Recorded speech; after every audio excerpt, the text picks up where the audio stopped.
Continuando con la patología glandular, vamos a terminar revisando las enfermedades inflamatorias que comprometen el tejido glandular salival, denominadas cialadenitis.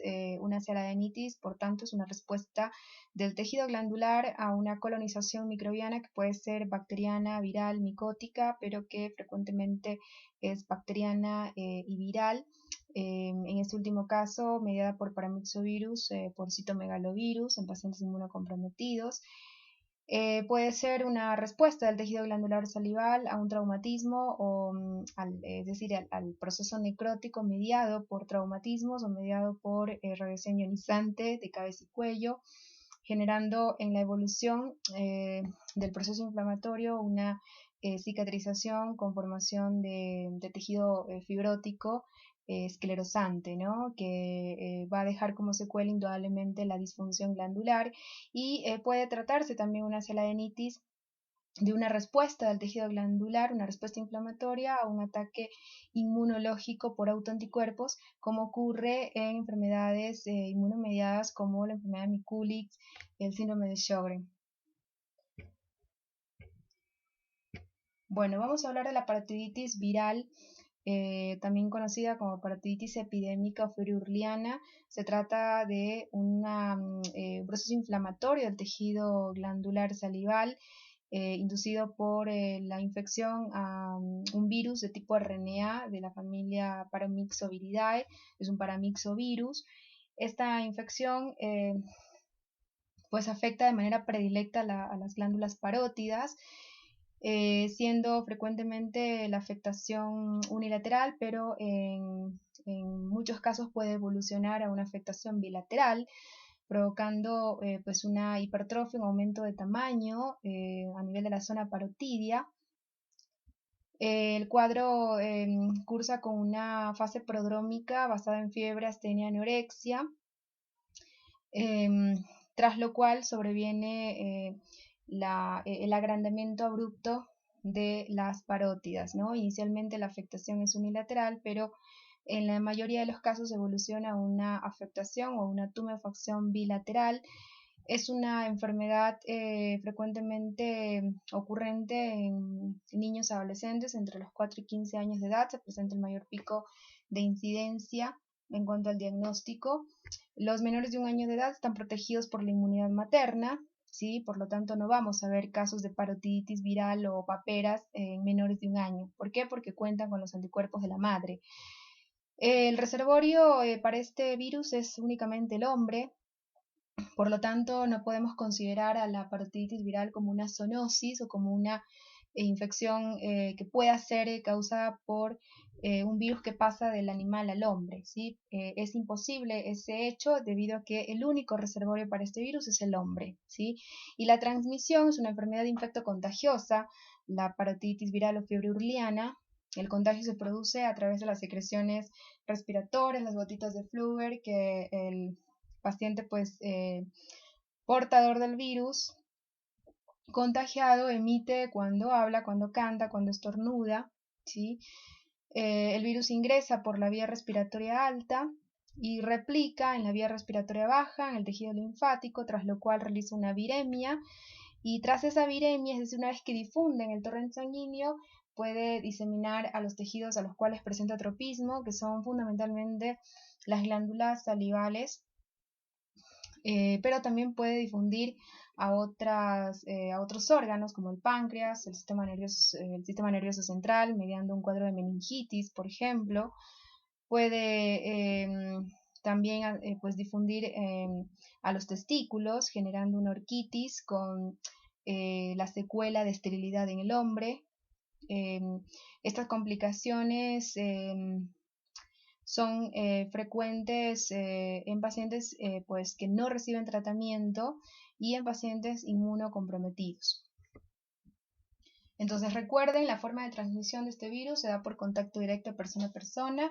El virus ingresa por vía respiratoria alta y replica en la vía respiratoria baja y en los ganglios linfáticos, tras lo cual realiza una viremia, y una vez que difunde en el torrente circulatorio por la sangre, pues va a acercarse, es decir, a hacer siembras en tejidos que expresan tropismo para este virus, que son como les dije, el tejido glandular salival, el tejido pancreático, el sistema nervioso central, las gónadas, tanto ovarios en la mujer, testículos en el varón.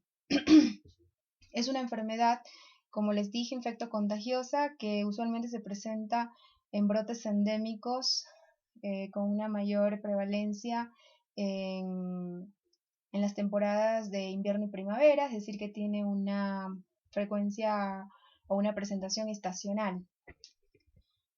Y recuerden que es una enfermedad pues que generalmente se diagnostica en la infancia en niños que no están protegidos, que no han recibido la vacuna, ¿sí? Ver casos de paperas, de parotiditis viral por la vacunación, ¿sí? La vacuna está elaborada a virus vivos atenuados que inducen una infección subclínica no contagiosa con alta producción de anticuerpos. Solo los niños que no han recibido esta protección están expuestos al virus y por tanto a la enfermedad. Bueno, entonces, para desarrollar un cuadro de parotiditis viral por paramyxovirus, tiene que producirse el ingreso a través de la exposición a secreciones respiratorias. A través de esa vía se produce el contagio. El virus entonces replica, como les dije, en las vías respiratorias bajas y en los órganos linfáticos. Una vez que replica, sale de esos sitios, difunde en el torrente sanguíneo, es decir, hace una viremia, una única viremia, y gracias a esa viremia puede difundir hacia las glándulas salivales que expresan el mayor tropismo por este virus, pero en los pacientes que no reciben tratamiento, que dejan pasar la enfermedad, y en pacientes inmunocomprometidos sobre todo, el virus puede pues difundir en otros órganos como los testículos, produciendo lo que se conoce como orquitis, la cual puede generar como secuela esterilización en el hombre. No se ha descrito lo mismo para el caso de las mujeres. En el caso de una afectación ovárica, puede también difundir a las meninges mediando un cuadro de meningitis viral o puede difundir al páncreas produciendo una pancreatitis. Bueno, el tratamiento de la parotiditis viral es sintomático, hay que dejar pasar la evolución del virus. Al ser sintomático es un tratamiento que se basa en administración de analgésicos, antipiréticos para el control de la fiebre, antiinflamatorios para disminuir esa reacción inflamatoria que pues demuestra el tejido glandular salival a la replicación viral. Y en pacientes inmunocomprometidos, pues hay que controlarlos con antivirales para evitar que complique con, pues con colonización, es decir, con difusión del virus hacia órganos importantes como los mencionados.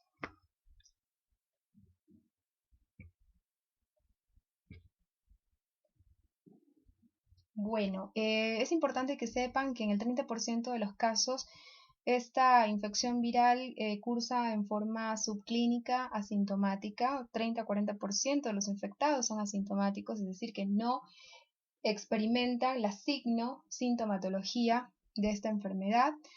El periodo de incubación del virus, es decir, el tiempo que transcurre desde que el paciente entra en contacto con el virus hasta que aparecen los primeros signos y síntomas del cuadro, pues oscila de aproximadamente 15 a 20 días, con un promedio de 18 días, ese es el promedio en cuanto al periodo de incubación.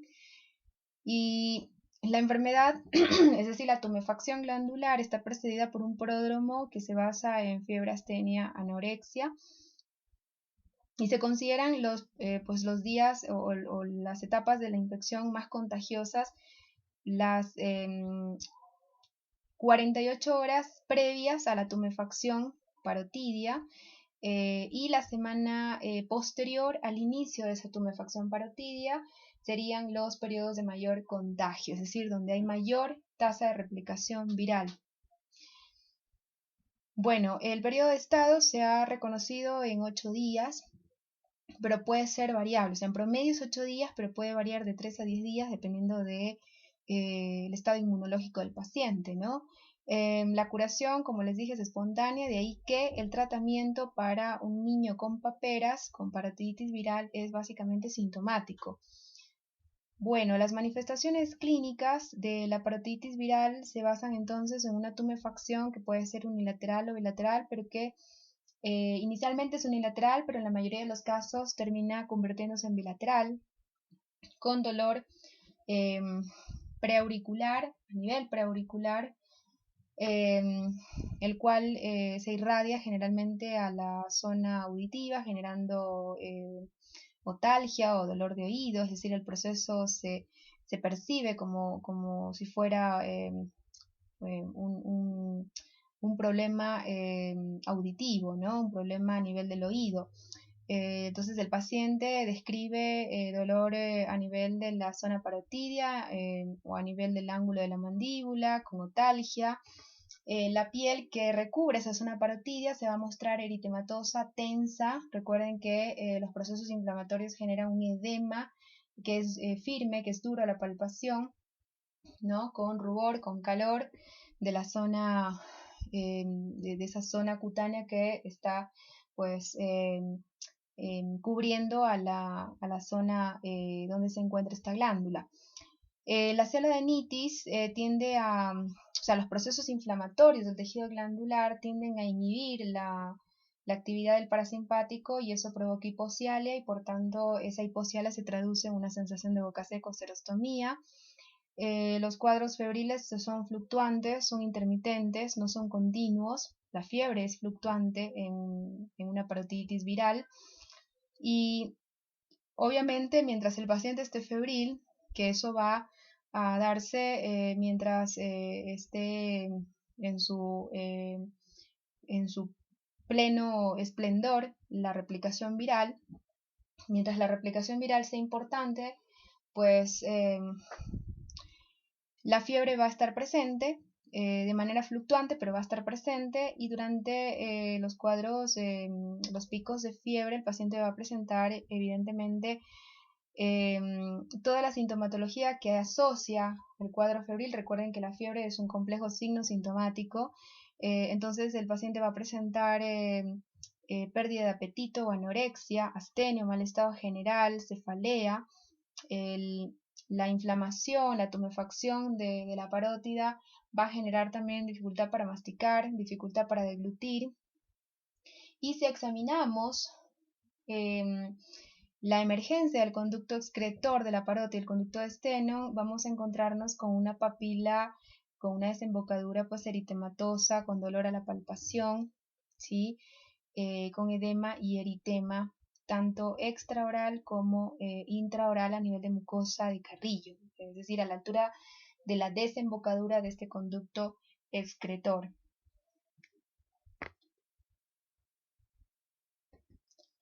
Entonces aquí tenemos un paciente que muestra, fíjense, una simetría facial pues importante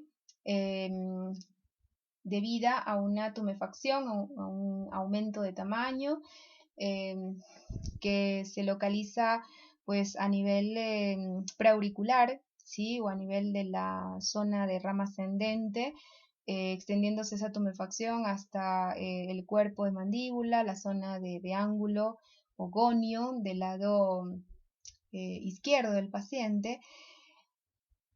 Y bueno, como ven, la zona comprometida pues muestra rubor. Y si palpamos esta tumefacción, vamos a encontrarnos con una piel caliente al tacto, sensible a la palpación. La tumefacción en la parotiditis viral evoluciona de manera pues rápidamente progresiva, ¿sí? Es decir, no tiene una evolución lenta, ¿sí? La tumefacción, una vez que pasa el pródromo, que el periodo de incubación, recuerden que en estos casos de parotiditis viral va de 15 a 20 días con un promedio de 18 días. una vez que pasa ese periodo de incubación, ¿sí? Que es el tiempo que transcurre desde que el paciente entra en contacto con el virus hasta que aparece la tumefacción parotidia, en promedio son 18 días, ¿sí? Una vez que aparece la tumefacción, esta evoluciona rápidamente, ¿sí? Con dolor, con sensibilidad a la palpación, ese dolor se incrementa con los estímulos, con la fonación, con la masticación, con la palpación. ¿Sí? Si realizamos la técnica semiológica de ordeño intraoralmente, ya saben de qué se trata, de tratarse de un cuadro viral puro, absoluto, no vamos a encontrarnos con supuración a nivel del conducto excretor. Nos encontraríamos con supuración, con presencia de secreción purulenta, si el cuadro complicó con una sobreinfección bacteriana, ¿sí? Que es un hecho que puede darse, puede ocurrir dada la hipocialia que hacen estos pacientes producto de la cialadenitis. Ya saben que la cialadenitis tiende a inhibir la acción del parasimpático, eso se traduce en hipocialia, ¿sí? Y ante una disminución del flujo salival, pues la dificultad del paciente para eh, higienizarse por el dolor, por el trismus que llega a desarrollar, pues es común que se produzcan sobreinfecciones bacterianas. Bueno, las complicaciones ya saben que pueden darse en pacientes sobre todo inmunocomprometidos, ¿no? ¿Cómo se darían estas complicaciones? Bueno, con afectación del sistema nervioso, como una meningitis urliana que se ha descrito en el 10-15% de los casos, pero que tiende a ser autolimitada en un lapso de 4 o 10 días. Se puede también presentar el compromiso neurológico como encefalitis, como sordera central. Alteraciones gonadales también pueden ser una complicación de los pacientes con infección del tejido glandular salival a este paramyxovirus. Estas complicaciones o estas alteraciones gonadales se han descrito en pacientes postpuberales en un 5-20%, es decir que la frecuencia de las alteraciones o de las complicaciones gonadales en pacientes postpuberales que adquieren la infección tiene una prevalencia que va del 5 al 20%, ¿sí? O sea, solo un 5-20% de los pacientes postpuberales que entran en contacto con el virus y desarrollan la enfermedad con todos sus signos y sus síntomas complican con alteraciones en las gónadas, ¿no? La orquitis generalmente se presenta unilateral con una evolución de 7 a 10 días. Si el paciente varón, ¿no es cierto?, complica con orquitis unilateral, puede quedar como secuela una atrofia testicular y por lo tanto la esterilidad. Cuando la afectación se da de los ovarios en la mujer, eso se conoce como foritis, ¿sí? Cuando ese tejido se inflama, en el caso de la mujer, pero en la mujer no se han descrito secuelas de esterilidad como sí se han reconocido en el varón. Y la pancreatitis es también una complicación, como ya lo cité, ante la parotiditis viral por este microorganismo, por este agente, y ha sido descrita en el 5% de los casos. O sea que es una complicación poco frecuente la pancreatitis. ¿Cuáles serían las más frecuentes, las complicaciones más frecuentes por fiebre urliana en pacientes inmunocomprometidos? Bueno, la meningitis urliana y las alteraciones gonadales que pueden dejar esterilidad cuando se presentan en el varón. Bueno, ¿cómo realizar el diagnóstico de una fiebre urliana o de una parotiditis viral? Se lo puede realizar con serología, pidiendo el dosaje de anticuerpos de isotipo IgM antiparamyxovirus. También el diagnóstico se lo podría establecer mediante el aislamiento del virus en líquidos orgánicos, es decir, en sangre, en orina, saliva y líquido cefalorraquídeo del paciente afectado, ¿no? Generalmente el método más usado es la serología como método complementario, pero la clínica es muy importante, ¿sí? Es muy importante manejar la clínica, la semiología de la parotiditis viral, para, en función del reconocimiento de las manifestaciones clínicas, solicitar como estudio complementario para la confirmación del cuadro un estudio que inicialmente será serológico. El aislamiento del virus generalmente no se utiliza, se utilizaría cuando sospechamos de una complicación neurológica, por ejemplo. Si sospechamos de que el paciente complicó con una colonización del virus a nivel del sistema nervioso central, entonces pedir el aislamiento del virus a partir de una muestra de líquido cefalorraquídeo sería la mejor opción en ese caso. Bueno, la profilaxis, la prevención para evitar esta infección, para evitar esta enfermedad, como les dije, es la vacuna. La vacuna está confeccionada con virus vivos atenuados que ha demostrado una efectividad superior al 90%, ¿sí? Y en el caso de reconocer esta infección, tienen que saber que es una enfermedad de declaración obligatoria, es decir, que ante un diagnóstico de parotiditis viral, es obligación del odontólogo informar el caso al Ministerio de Salud Pública. El tratamiento, recuerden, es sintomático, con antiinflamatorios, con antipiréticos para el manejo de la fiebre y con mucha hidratación, con mucha administración de líquidos. Recuerden que estos pacientes hacen hipocialia, eso genera serostomía, entonces es importante hidratarlos a estos pacientes. Y además, algo antes de pasar, sería interesante y sobre todo importante, dada la disminución del flujo salival en estos pacientes, además de hidratarlos, pues darles sustitutos salivales temporalmente para evitar complicaciones bacterianas sobre todo. Bueno, ahora vamos a ver las celadenitis bacterianas que según el microorganismo o el agente causal, estas han sido clasificadas en dos grupos, específicas e inespecíficas, ¿sí? Las celadenitis bacterianas inespecíficas están mediadas por agentes comunes, pero son inespecíficas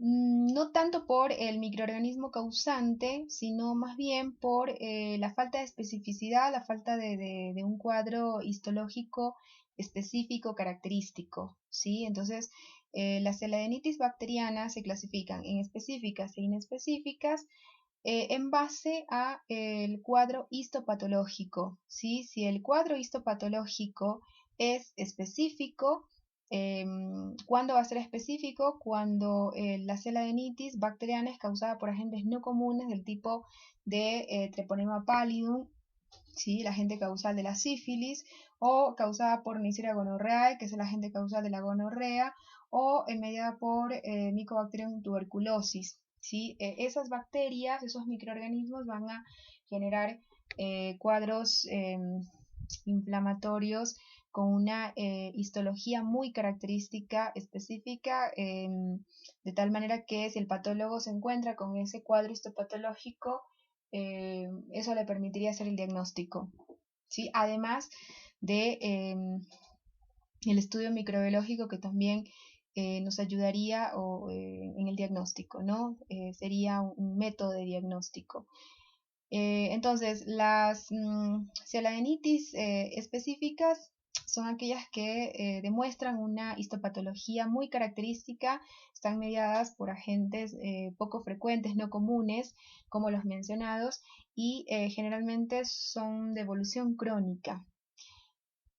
El 70% de estas celadenitis específicas están causadas por Mycobacterium tuberculosis, ¿sí? Así que hay que tener presente que una forma de presentación extrapulmonar de tuberculosis puede ser como una afectación glandular, como una celadenitis. Y las inespecíficas son mediadas por agentes comunes que generalmente forman parte de la microbiota bucal, como los estreptococos, los estafilococos, Principalmente estas celadenitis inespecíficas están mediadas por bacterias aerobias o anaerobios facultativos, fundamentalmente gram positivas, ¿sí? Del tipo de los estreptococos, estafilococos. Según la literatura, el 50% de las celadenitis bacterianas inespecíficas serían causadas por Staphylococcus aureus, ¿sí? Y el 50% estarían causadas por estreptococos del grupo Viridans, estreptococos hemolíticos, como por ejemplo el beta hemolítico del grupo A o piógenes, y una pequeña proporción estarían causadas por bacterias anaerobias gram positivas del tipo de los bacteroides, del tipo de Peptostreptococcus, del tipo de las porfironas, y también pueden estar causadas por patógenos respiratorios como Haemophilus, como Pneumococcus. Y en cuanto a la evolución, las celadenitis bacterianas inespecíficas, que son mediadas por agentes comunes, los cuales no generan un cuadro histológico específico característico, pueden presentarse en una evolución aguda o en una evolución crónica recidivante.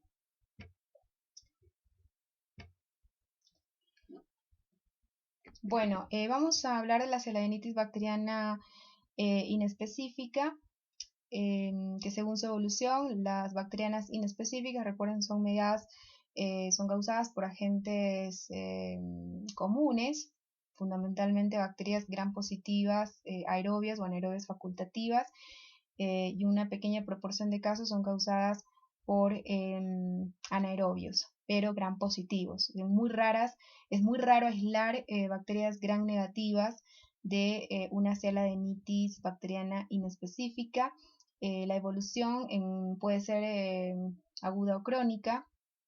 La glándula más afectada es la parótida, y no es que estas infecciones o estas celadenitis bacterianas inespecíficas no surgen por obra y gracia del Espíritu Santo. En realidad hay factores que actúan como condicionantes, ¿sí? O como predisponentes, y la literatura reconoce la deshidratación que puede sufrirla, por ejemplo, un paciente tras episodios de diarreas profusas, tras una gastroenteritis aguda. Esa deshidratación que experimenta el paciente por las diarreas sucesivas y abundantes puede llevarle a complicar con una celadenitis bacteriana. La deshidratación por quemaduras extensas, o la deshidratación por hemorragias profusas o por posoperatorios importantes es un factor que se reconoce predisponente para una celadenitis bacteriana, ¿sí? Así que siempre ante una infección aguda bacteriana mediada por bacterias inespecíficas del grupo de los estafilococos, los estreptococos, los neumococcus, ¿sí? Es decir, biota que la podemos encontrar como integrando o formando parte de la biota comensal oral. Hay que buscar un factor desencadenante como es la deshidratación, así que es muy importante la historia, ¿sí? Otro factor que se ha reconocido como desencadenante o predisponente es la higiene bucal deficiente y la inmunosupresión o las inmunodeficiencias.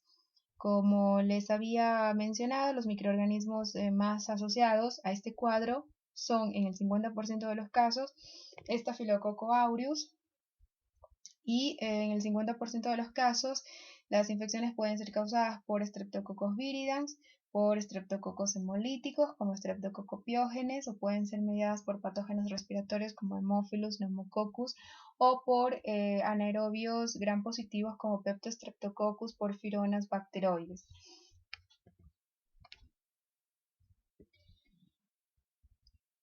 Bueno, la celadenitis bacteriana inespecífica, recuerden que en cuanto a la evolución, estas pueden ser agudas y crónicas, ¿no? Las crónicas se presentan en forma recurrente, recidivante, es decir, que cursan con periodos de reagudización. La forma aguda de la celadenitis bacteriana inespecífica, generalmente la infección ocurre por vía ascendente, es decir, por vía retrógrada. Las bacterias ingresarían a través del conducto de Steno, viajando a través de este conducto y colonizando o asentando en en el tejido acinar, ¿no? Pero también una celodinitis bacteriana inespecífica aguda puede ser el resultado de una diseminación hematógena, es decir, un paciente que desarrolla una bacteremia, ¿sí? O una fungemia, el microorganismo a través de la sangre o vía linfática puede colonizar este tejido glandular salival. Vía linfática es posible gracias al tejido linfático intraparotidio que existe, ¿no? Las parótidas son glándulas que están que presentan, ¿sí?, en su estructura tejido linfático, tienen ganglios a nivel intraparotidio. Por lo tanto, la vía linfática también puede ser una vía de diseminación de infecciones, ¿no?, de bacterias que ingresaron al torrente sanguíneo o ingresaron a la circulación linfática y por esta vía pueden terminar colonizando el tejido glandular salival. Pero la vía más frecuente por la cual las bacterias llegarían a colonizar el tejido glandular sería la vía retrógrada o la vía ascendente, es decir, vía conducto excretor. Por lo tanto, pues el estatus bucal es importante, ¿no? De ahí que la higiene bucal deficiente se reconoce como un factor de riesgo, un factor desencadenante, posible desencadenante de una celodinitis bacteriana inespecífica aguda. Otros factores que pueden también favorecer el desarrollo de este cuadro serían, por ejemplo, la acrinia salivar, que lleva pues a una disminución en la producción de saliva, ¿sí? Y por lo tanto a una alteración homeostática. La diabetes descompensada, ya saben que el paciente diabético es un paciente inmunocomprometido, y además el aumento de los niveles de glucosa en saliva favorecen el sobrecrecimiento bacteriano, más el compromiso inmunológico, pues el paciente está en el ambiente pues, o entorno adecuado para complicaciones infecciosas. El abuso de alcohol, ¿por qué? Porque el alcohol deshidrata, y ya saben que la deshidratación es un factor de riesgo para desarrollar una celodinitis bacteriana inespecífica aguda, la estasis salivar, que puede estar dada por problemas de cialolitiasis o por atresias ductales que pueden ser malformativas. Entonces, siempre que el paciente presente problemas obstructivos en su sistema ductal, es un factor de riesgo, es un paciente candidato a complicar con celodinitis bacteriana aguda. Los procesos quísticos también pueden, es decir, los quistes salivales también pueden complicar con una celodinitis bacteriana. Y los traumatismos, ¿no? Los traumatismos pueden generar pues, fenómenos de estasis salival,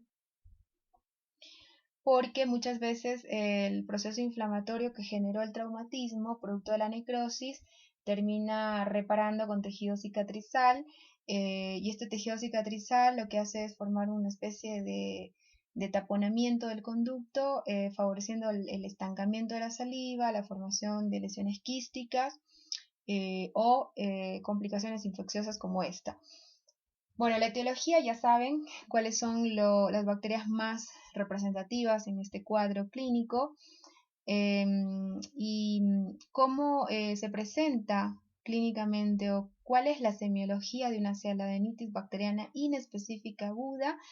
Bueno, este cuadro se presenta con un dolor de aparición abrupta que es referido a nivel del ángulo mandibular, a nivel de la zona preauricular.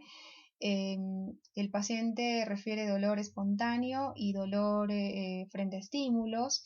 El dolor se exacerba con la masticación, con la fonación, con los movimientos articulares, se exacerba además a la palpación.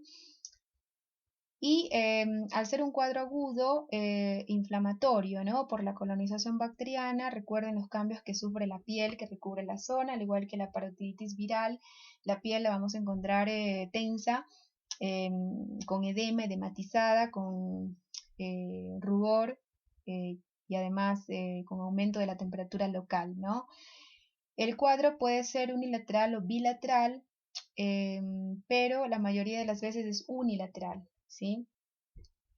Y al ser una infección bacteriana, nos vamos a encontrar además con el signo de supuración cuando comprimimos la glándula y observamos la salida de saliva por el conducto excretor, el conducto parotidio, nos vamos a encontrar con la salida de secreción purulenta, ¿sí? Esta enfermedad, esta celadinitis bacteriana inespecífica, puede afectar a las parótidas y a las submaxilares, siendo la más afectada la glándula parótida.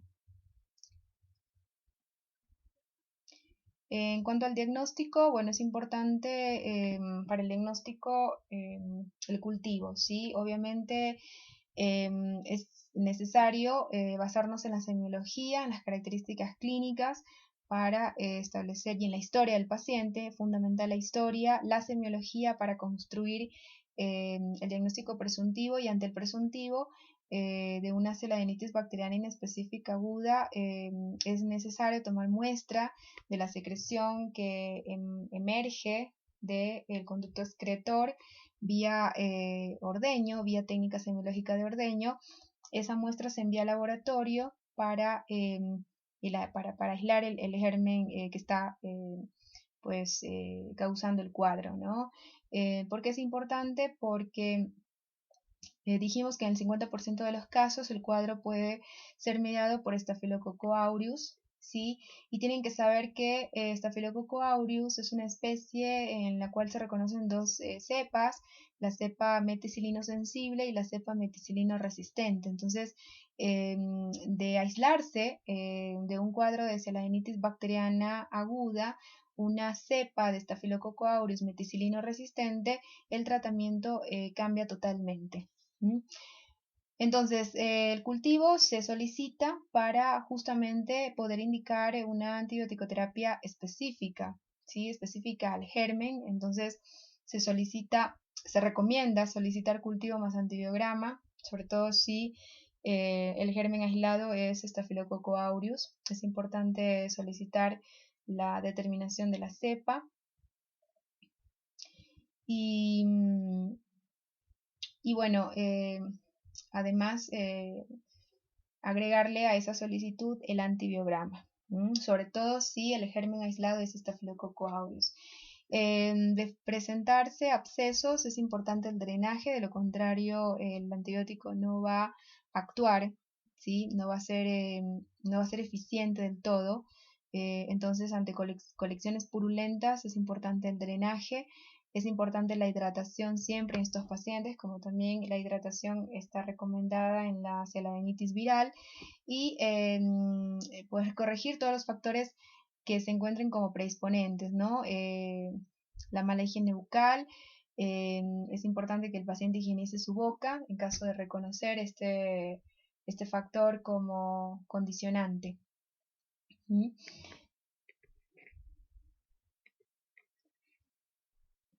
Bueno, la celadinitis bacteriana inespecífica también puede ser de evolución crónica recurrente, ¿no? Alternando con fases de remisión y fases de reagudización. Ahora, cuando la celadinitis bacteriana inespecífica, es decir, causada por agentes comunes, ¿no? Que no originan un cuadro histopatológico específico, característico, es de evolución crónica recidivante o recurrente, la epidemiología varía según la edad de presentación, ¿sí? Cuando se presenta en población joven, generalmente los más susceptibles son niños en edad preescolar y escolar. La infección pues evoluciona a brotes, a diferencia de las paperas, ¿no? Las paperas son de evolución aguda, no cursan en brotes, ¿sí? Mientras que una celadinitis bacteriana específica, cuando es crónica, pues evoluciona en forma de brotes, de episodios, ¿no? Episodios que son agudos y que alternan con fases de remisión. Cuando se presenta en población juvenil, se diagnostica también como parotiditis recurrente juvenil. ¿Por qué? Porque usualmente la glándula más afectada en los procesos infecciosos del tejido glandular salival son las glándulas parótidas, siendo el sexo masculino el más afectado, con un ligero predominio sobre el sexo femenino en una relación 2:1, como ven, es decir, una parotiditis recurrente juvenil muestra una mayor prevalencia en niños en edad preescolar y escolar. La etiología se desconoce, es decir, no se sabe por qué el proceso se vuelve recurrente, pero se han considerado factores predisponentes como malformaciones en el conducto, atresia ductales, generación de secreciones salivales muy espesas. Un paciente que produce una saliva muy espesa está más susceptible a desarrollar complicaciones infecciosas. Pacientes, por ejemplo, con obstrucciones a nivel del sistema ductal, está más propenso a hacer infecciones bacterianas a repetición que se vuelven crónicas, ¿sí? Pero hay casos idiopáticos, hay casos en los que no se reconoce ninguno de estos factores mencionados y sin embargo el paciente desarrolla infecciones a repetición de naturaleza bacteriana,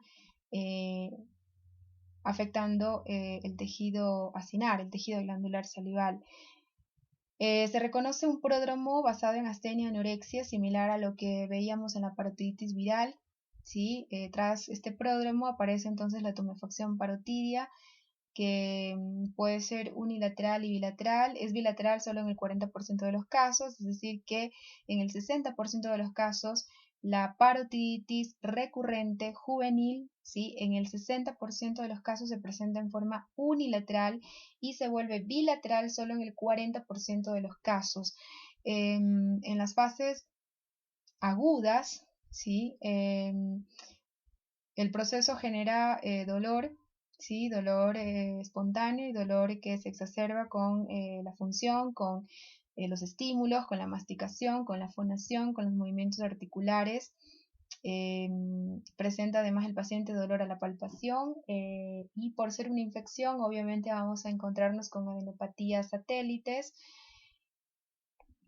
Por ejemplo, podemos encontrar aumentados de tamaño los ganglios maxilares, ¿sí?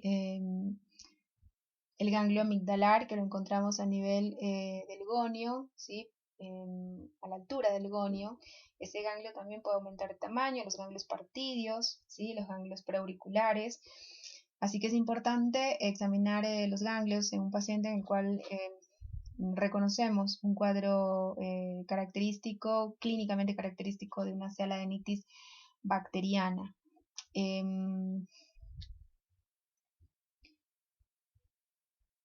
Bueno, y si examinamos intraoralmente nos vamos a encontrar además con la carúncula del conducto de Stenning edematosa, enrojecida o eritematosa, y vamos a encontrarnos con secreción purulenta tras realizar la técnica semiológica de ordeño, ¿sí? Siempre ante infecciones bacterianas nos vamos a encontrar con secreción purulenta, ¿sí? Cuando la infección es viral no vamos a reconocer material purulento, a no ser que la infección viral haya complicado con una sobreinfección bacteriana que puede pasar, ¿sí?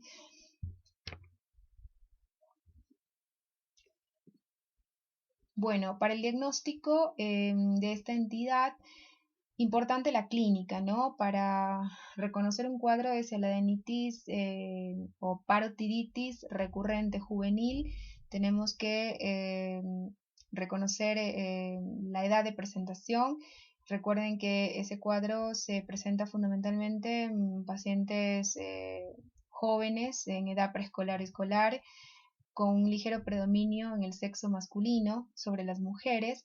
Así que importante entonces la epidemiología, importante la clínica, ¿sí? Recuerden que solo el 40% de los casos la tumefacción en esta sialadenitis bacteriana inespecífica recurrente, solo el 40% de los casos la tumefacción parotidia es bilateral, predominando las formas unilaterales.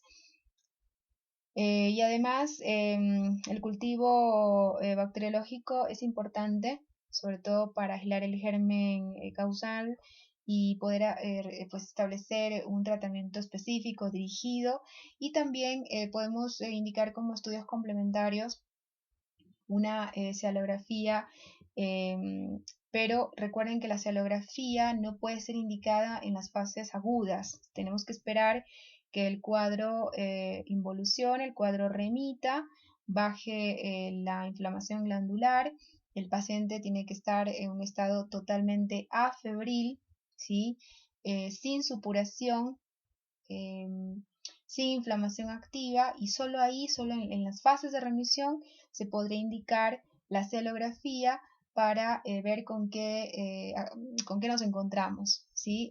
Pero tienen que saber que en los cuadros inflamatorios recurrentes crónicos nos vamos a encontrar con esta imagen cialográfica de aspecto perdigonado, como simulando un árbol de cerezo, ¿sí? Como ven, cuando reconocemos esta imagen en la cialografía, tenemos que inmediatamente pensar en un cuadro ya inflamatorio crónico.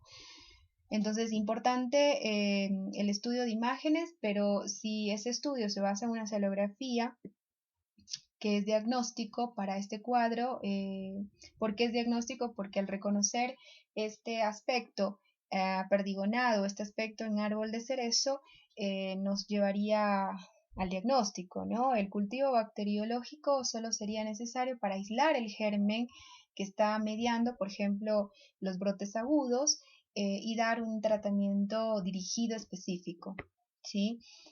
¿Con qué entidad haríamos el diagnóstico diferencial? Bueno, lo vamos a hacer con la parotiditis viral o fiebre urliana.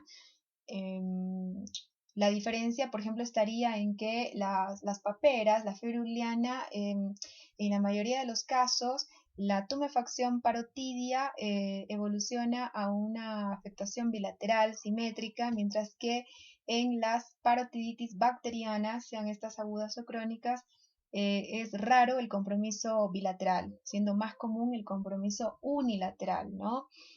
La edad de presentación sería un punto en común, puesto que, recuerden, la parotiditis viral también es frecuente en niños entre los 4 y 15 años, mientras que la parotiditis recurrente juvenil o la cialagenitis o parotiditis bacteriana recurrente se presenta habitualmente también en niños, así que no sería un punto para la diferenciación, ¿sí? Sí, el compromiso glandular, sí sería un punto a diferenciar. Y otro punto clave para hacer el diagnóstico diferencial con la fiebre urliana sería la existencia de supuración a través del conducto. Sin embargo, eso hay que tomarlo con pinzas, puesto que las paperas también pueden complicar con una sobreinfección bacteriana, ¿no? Nos podemos ayudar en la serología en caso de sospechar de una infección viral, ¿sí? Es decir, una serología para mixovirus. Bueno, la remisión de esta cialagenitis bacteriana recurrente es espontánea, generalmente resuelve en un lapso de 3 a 10 días, y el tratamiento durante los brotes agudos o fase aguda de la enfermedad se basa en antibióticos preferentemente de eliminación salival como la espiramicina.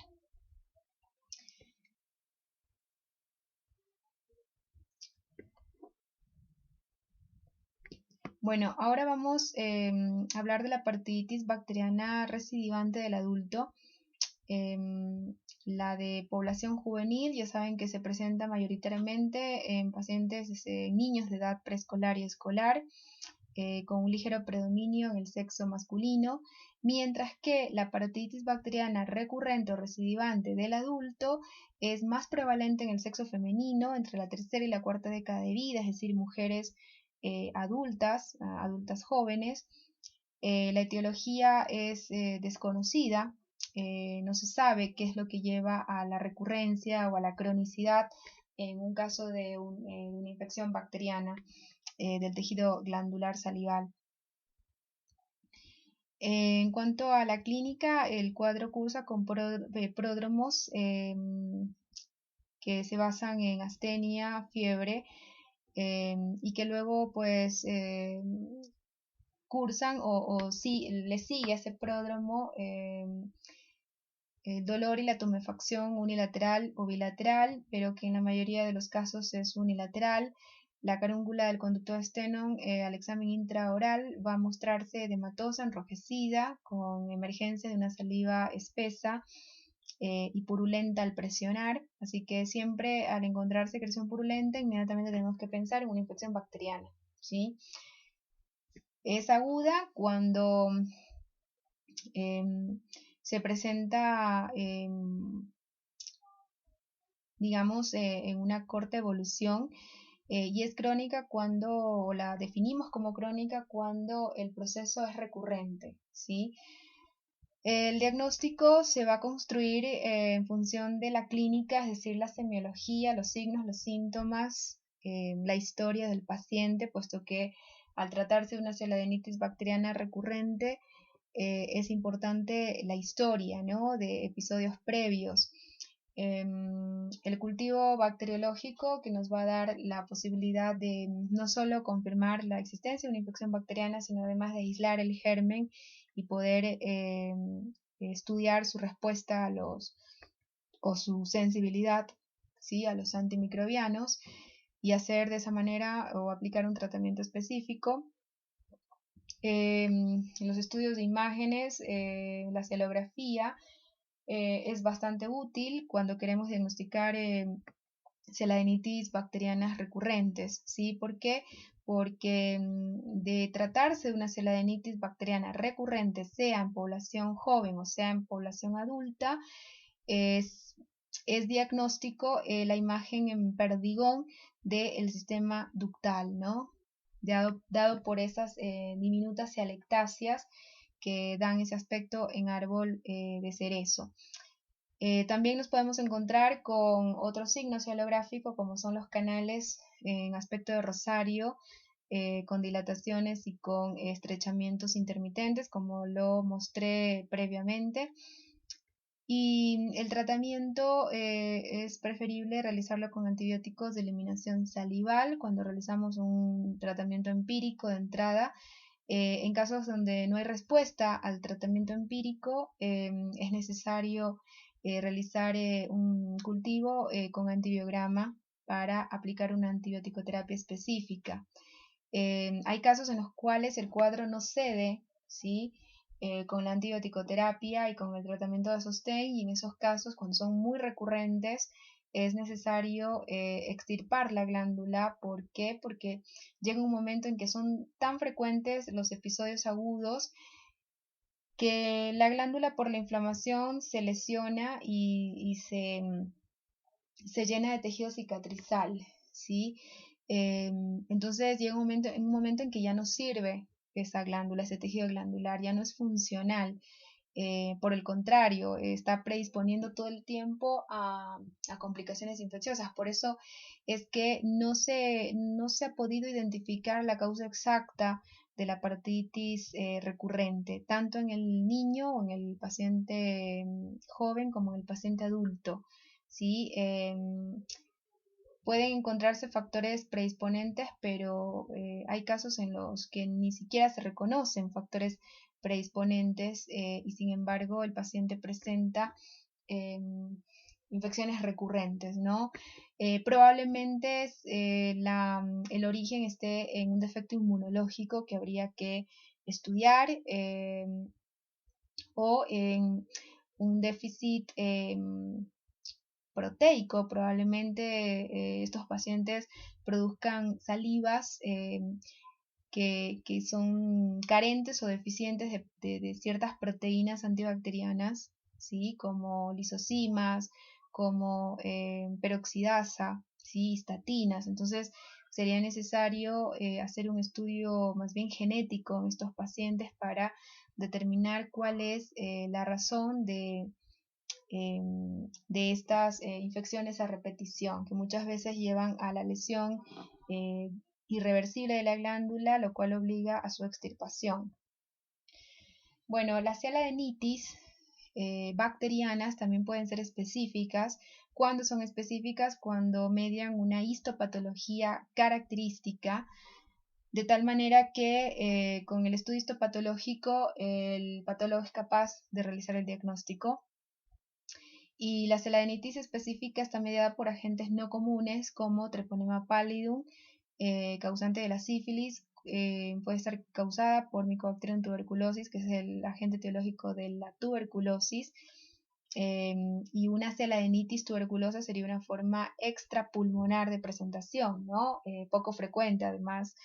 La gonorrea también, es decir, Neisseria gonorrhoeae también podría colonizar el tejido glandular salival y mediar un proceso inflamatorio.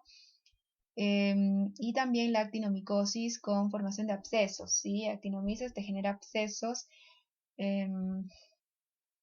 que tienen generan secreciones grumosas, ¿sí? Y que están llenas de esta bacteria, este microorganismo. Bueno, ¿cómo realizar el diagnóstico de una celadenitis específica? Ya sea por sífilis, por tuberculosis, por gonorrea, por actinomicosis. Todas estas son bacterias. ¿Cómo realizar el diagnóstico? Bueno, el diagnóstico se va a basar en la semiología, en las características clínicas, en la historia, es fundamental la historia, ¿sí? Para pensar en una celadenitis por sífilis tenemos que reconocer una historia de promiscuidad sexual, ¿sí? O HIV, por ejemplo. De la misma manera, para una celadenitis tuberculosa, tenemos que evaluar historia de hacinamiento, de, no sé, personas que han vivido en la cárcel o que recién salieron de la cárcel. La historia de hacinamiento, buscar formas de vida o determinados estilos de vida es importante para tuberculosis. Un factor de riesgo clave para tuberculosis es el hacinamiento, ¿sí? También el HIV. Para gonorrea, la historia de promiscuidad sexual, ¿sí? Para actinomicosis, también estados de inmunocompromiso, sobre todo diabéticos, por ejemplo, pueden llegar a desarrollar una celadenitis por actinomicosis, por actinomyces israeli. Y además de basarse en la semiología, en la historia médica del paciente, en el estilo de vida, deberá basarse en los estudios complementarios, ¿no? La semiología y la historia nos permite hacer la presunción diagnóstica, pero el diagnóstico confirmatorio para demostrar que estamos frente a una celadenitis, ya sea por tuberculosis, por sífilis, por gonorrea o por actinomicosis, es necesario demostrarlo por estudio microbiológico o por estudio patológico, ¿sí? Recuerden que estos cuadros cursan con una histopatología específica. Entonces, el examen histopatológico sería una opción para el diagnóstico de certeza, como también lo sería el estudio microbiológico. El cultivo es una posibilidad para, cuando sospechamos, para confirmar un cuadro de celadenitis por Neisseria gonorrhoeae, para diagnosticar una celadenitis por TB, por tuberculosis, aunque es demorado el cultivo, requiere mínimo 2 semanas. Y otra forma sería por biología molecular. Para sífilis, pues el cultivo no es posible, ¿sí? Ya que es una bacteria pues incultivable, ¿no? Se necesitaría en todo caso tomar la muestra para hacer un análisis, un estudio en fresco y la observación, la identificación de treponemas por microscopio de campo oscuro. Podría ser una opción. El histopatológico lo que nos va a mostrar son focos de vasculitis, de arteritis y granulomas, y con una inmunistoquímica podemos detectar el microorganismo en el tejido, ¿sí? La presencia de los treponemas. Bueno, y además la serología sí sería importante para sífilis si sospechamos de una celadenitis por Treponema pallidum. una serología basada en un BDRL, que es una prueba no treponémica, inespecífica, que de sospechar el cuadro de sífilis, es decir, una manifestación glandular por sífilis, al darnos positiva ya nos dice bastante, ¿sí? Y para la confirmación necesitaríamos, como les dije, un examen en fresco de la secreción que emana el conducto de Stenone y su visualización por campo oscuro para pues, observar, visualizar directamente los treponemas y el examen histopatológico. Bueno, la cialaidenitis tuberculosa es en todo caso la forma más frecuente de cialaidenitis bacteriana específica. Se ha descrito usualmente en menores de 40 años, siendo la glándula parótida la más afectada, reconociéndose su afectación en el 75% de los casos de cialaidenitis tuberculosa, ¿sí? En cuanto a la forma de presentación clínica, la cialaidenitis tuberculosa se puede presentar de dos maneras, como una forma infiltrativa diseminada que muestra un curso evolutivo lento, asintomático por lo general, y en la forma infiltrativa diseminada el paciente cursa con manifestaciones generales, con tos, expectoración de más de 15 días, con pérdida de peso importante, puede manifestar hemoptisis. Entonces hay manifestaciones generales pulmonares de la enfermedad en la forma infiltrativa diseminada. Cuando la cialaidenitis tuberculosa se presenta en la forma nodular circunscripta, es de difícil diagnóstico, ¿sí? Bajo esa presentación clínica, porque además de ser el cuadro asintomático, el paciente no muestra manifestaciones pulmonares, ¿sí? Y en la forma nodular, recuerden, puede confundirse con un tumor glandular, así que ante esa situación se merece el diagnóstico diferencial con tumores de glándulas salivales. Y más aún si el paciente demuestra, por ejemplo, cialaidenitis glandular tuberculosa en la forma nodular con pérdida de peso, podría hacernos pensar o confundirnos con un tumor maligno. Recuerden que los tumores malignos asocian pérdida de peso. Y la pérdida de peso en la tuberculosis es significativa, ¿sí?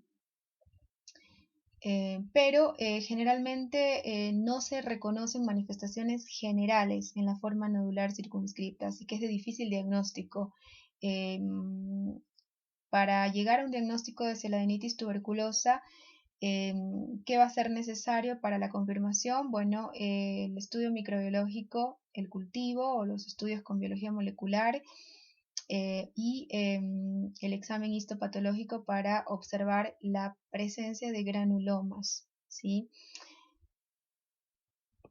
Los famosos granulomas tuberculoides que te hace esta enfermedad infecciosa, ¿sí? Que ya saben que es contagiosa.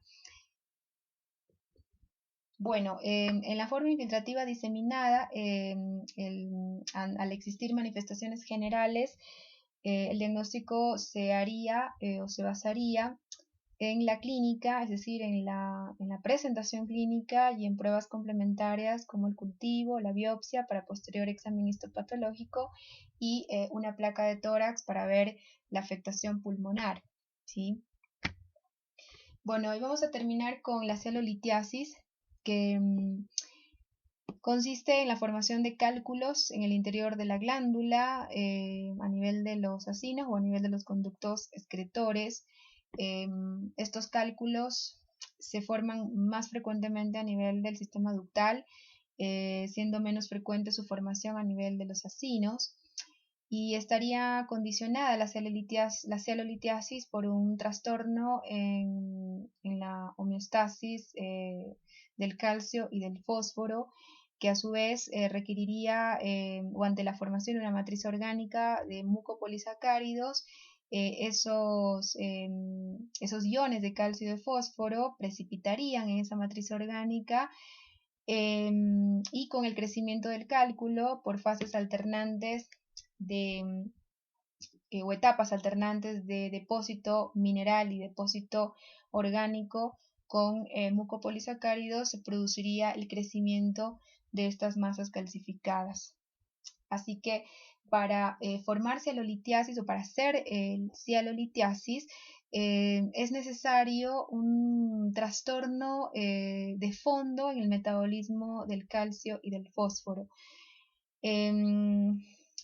Ahora bien, se puede decir que del 100% de los casos de cialolitiasis documentados, el 80% se presentan en las glándulas salivales mayores y el 20% en las glándulas salivales menores accesorias, es decir que es muy raro una cialolitiasis en glándula salival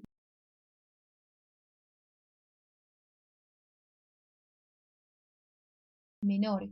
Y de los casos, es decir, del 100% de los casos de cialolitiasis de glándula salival mayor, deben saber que el 75% comprometen a la glándula submaxilar, el 20% a la glándula parótida y solo el 5% comprometen a la glándula o a las glándulas sublinguales, ¿sí? Siendo entonces la más afectada por este trastorno del metabolismo fosfocálcico, la glándula submaxilar.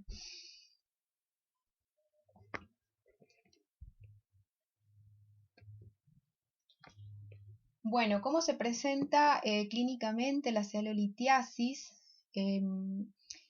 Va a depender de la glándula afectada. Ya saben que la más comprometida es la glándula submaxilar.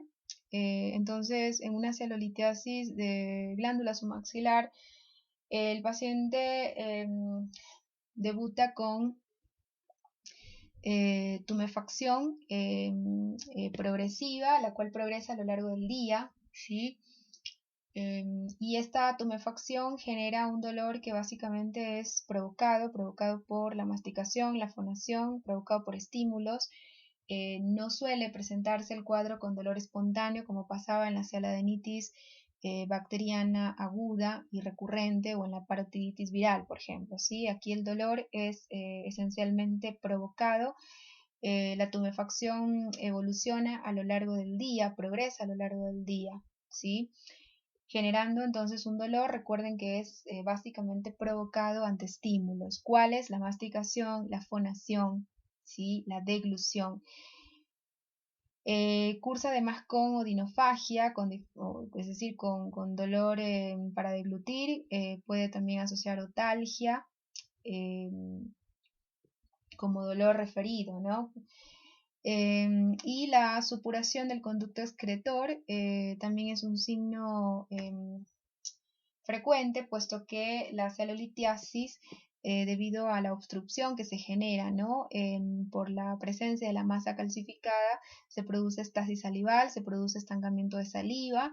Ese estancamiento de saliva a su vez lleva a un sobrecrecimiento bacteriano, provocando complicaciones infecciosas, ¿sí? Y ante una complicación infecciosa, ahí sí vamos a tener dolor espontáneo, ¿sí? Cabe decir también que la cialolitiasis no solo puede complicar con una cialadenitis bacteriana, es decir, con una complicación infecciosa, sino que además puede complicar por el proceso obstructivo con un quiste de retención mucosa, ¿no? Que en el caso de producirse la cialolitiasis a nivel de glándula submaxilar, al complicar esa cialolitiasis submaxilar con una lesión por retención mucosa, el resultado será de una ránula. Bueno, ahora bien, ante la sospecha clínica de una cialolitiasis, es importante los estudios de imágenes, la radiografía simple, para poder hacer el diagnóstico de certeza, el diagnóstico definitivo, ¿sí? Así que, entonces, para el diagnóstico de cialolitiasis nos vamos a basar en la semiología, ¿sí? en los signos y en los síntomas. Recuerden el síntoma, la tumefacción que progresa a lo largo del día y que se exacerba pues con los estímulos. El dolor que se presenta en la celulitiasis es un dolor básicamente provocado por estímulos como masticación, fonación. Vamos a encontrarnos con historia de tumefacción y de dolor además. Y nos vamos a encontrar también con áreas de induración a la palpación. Si palpamos o pasamos nuestro dedo índice por el trayecto del conducto excretor, que es la zona donde habitualmente se forman estos cálculos, son más raros a nivel de los acinos, ¿sí? Su formación básicamente se produce en el trayecto de los conductos excretores, ¿sí? Entonces, cuando sospechamos una celulitiasis, es importante no solo la anamnesis, el interrogatorio dirigido para buscar pues historia de tumefacción y de dolor. El dolor tiene que ser, como les dije, básicamente provocado ante estímulos, y la tumefacción progresa a lo largo del día, ¿sí? Aumentando con el movimiento, ¿no? Con los movimientos articulares. Una vez realizado el interrogatorio, entonces inspeccionamos, ¿sí? Si hay complicaciones infecciosas, nos vamos a encontrar además con emanación o salida de secreciones purulentas a partir de los conductos excretores, de la emergencia de esos conductos. Y la palpación, ¿sí? Con el dedo índice nos va a permitir, al recorrer el conducto excretor, nos va a permitir encontrarnos con áreas de cierta firmeza o dureza, que nos indicaría la altura en la cual se encuentra esta masa calcificada, ¿no? Y el estudio complementario que nos permitiría realizar el diagnóstico definitivo de certeza de una cialolitiasis es indudablemente el estudio de imágenes, la radiografía simple, ¿no? Nos puede servir una panorámica cuando sospechamos de una celulitiasis submaxilar o sublingual o de parótida. Después también nos serviría una oclusal mandibular cuando sospechamos de una celulitiasis submaxilar o de una celulitiasis sublingual. Recuerden que la celulitiasis es más frecuente en la glándula submaxilar, ¿sí? Le sigue la ubicación en parótida. Cuando sospechamos de una celulitiasis de parótida, nos puede servir la panorámica, nos puede servir la cefálica lateral o la frontal a carrillo inflado con incidencia posterior-anterior. Cuando sospechamos de una celulitiasis submaxilar, nos puede servir la panorámica, la oclusal mandibular o la lateral oblicua de mandíbula, ¿sí? El examen histopatológico en realidad no es necesario, ¿sí? Bueno, en este caso se muestra, fíjense, la estructura calcificada, ¿sí? Rodeada de tejido de granulación, de tejido inflamatorio, obstruyendo pues este ducto, este conducto. Pero no se necesita el examen histopatológico para confirmar una celulitiasis. Es suficiente la clínica, ¿sí? La anamnesis, la inspección, la palpación y estudios de imágenes basados en radiografías simples. No vamos a pedir jamás una tomografía para diagnosticar una cialolitiasis, ¿sí? El diagnóstico confirmatorio definitivo se alcanza con una simple radiografía, como las mencionadas. Bueno, eso es todo. Muchas gracias.